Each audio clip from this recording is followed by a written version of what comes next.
Hi, ladies and gentlemen.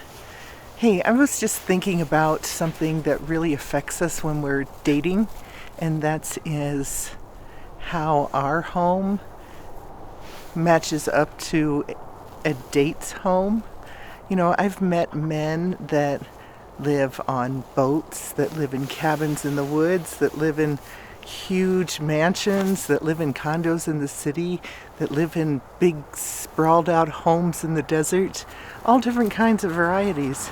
I've never met one that might live in my house. Most of them tend to like it though, once they get in it. I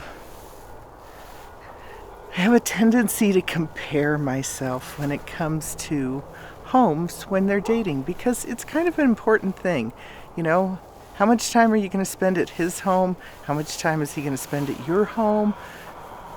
Do you like his home? Same with him, with me. One guy didn't want to date me because my ceilings were too low. They are pretty low, but I like a cozy home like that in the mountains. When I lived in the desert, I wanted 9-foot ceilings or higher. Depends on where you live. I just want to share the journey that I've made with my home. I put together this slideshow. I hope you can follow it. It's just of the main area of the house and what I started with and what I've ended with. And I think it's good that I remind myself because when I got here, I was coming out of a 15-year relationship with a man. I was living in Florida, 6th floor beachfront condo. And I came here, I left the relationship, I changed jobs. I moved here to a place that I really didn't know anybody. I mean, a few people from my past, but we've all kind of, you know how that goes. Anyway, whoops, that's the dog. Anyway, before I run out of light, when I moved here, I was starting over. And I probably could have waited on all of it, but I started a year before the pandemic, and I'm really glad I did because the prices soared and the workmen disappeared, so I hit it right at the perfect time.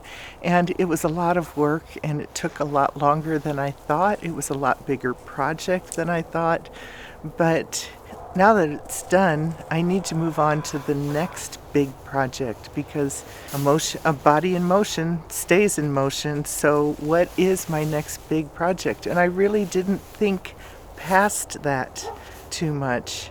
And now I'm looking at, these are the final chapters. What do I want to do with them? Otherwise, I'm just going to sit here in my home that I love so much.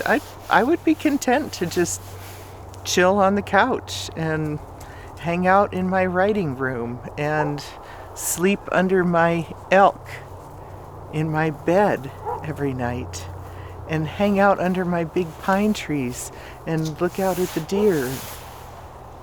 I'd be content to do all of that and not do anything else. And you know what would happen? I'd be dead in about a year. So I need to make some new projects. One of them is YouTube, and it's really interesting how YouTube affects all your other projects and goals and activities. But you have to have them because you're creating the person that you want to date. That's the only way that you're going to match up with somebody, is that the person that you date and you find is going to be just a lot like you. So make sure you like yourself, make sure you know where you're going, and keep going. And here's my home.